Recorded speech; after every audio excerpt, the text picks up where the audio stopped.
So I'm Doug McMahon, and I grew up with a life-threatening allergy to food, and I still have that. So as a young child, I was always told to carry an EpiPen with me. No matter where I went, friends' houses, baseball games, everywhere, I had to carry the EpiPen. Super big, super bulky. So even at a young age, I thought, why is this thing so big? And so even when I was in medical school, I was thinking, all right, how can I make this smaller? So I started studying it and doing research on it. And I became an allergy doctor. And at that point, it was really heartening to see patients come in and I say, okay, here's the EpiPen. And they say, I can't afford that. It was even harder to say, all right, your kid has a food allergy, and the parents say, I can't afford that.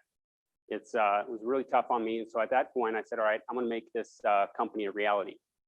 So I formed AllerMed Pharmaceuticals at that point and developed a team around me to make a better epinephrine device. So that's what we did. There's 32 million Americans with food allergies. Probably everybody in here knows somebody that has an allergy. They're very big, as you can see, and they're very expensive, unfortunately, too. All the doses come as a twin pack. In case one dose is not enough, you're supposed to give the second dose. So that's kind of partially the reason why they're so big. So with engineers over the years, we were able to actually develop the first double dosing, let's get over that one. Double dosing epinephrine device. So we've created EDuo, which is an adult version and then a pediatric version, EDuo Junior. So right now I have the device on me. It's a lot smaller. I can just carry it on my keychain. So this right now is the same equivalent as this. So kids can carry it on their backpacks now, carry it on my keychain. So now it's with me everywhere we go. It's a huge market, $1 billion market, almost going to be $3 billion in a couple of years. Rates of food allergies are rising, so this isn't going anywhere, unfortunately.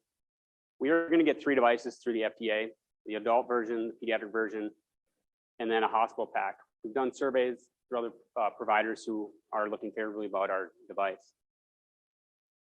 As you can see, some of the competitors here, the EpiPen initially was made, just kind of had a fun conversation talking to the guy who first made it. He never intended this to be walking around everywhere.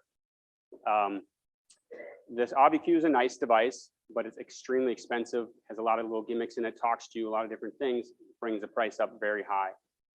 As you can see, the price is there, where ours is supposed to be a lot lower, and also about half or a fourth the size of other devices.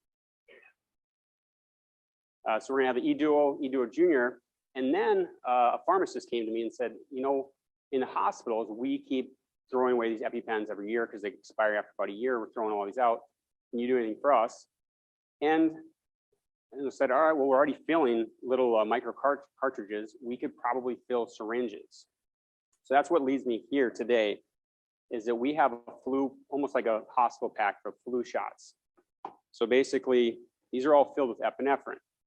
Problem is, we already pre-filled these thousands of these devices to go in the other devices. So the dose has to be the same. We need a clip to only administer a certain amount of the epinephrine out of them. And so we need to work with some prototype labs and then develop a couple thousand of these to go through the FDA to show that it's clipped, to say, okay, we're only administering 0.3 mLs for that. And so that's what we're looking for right now. We get this $9,000. We already have a matching grant from the Minnesota Launch Program. We have about $20,000 for us to develop these clips, test them to make sure they're accurately dosing, and then develop a couple thousand, and then we can run with the FDA with it. So we have a great team behind us, a lot of people with expertise, and a lot of advisors. And so any other questions for me?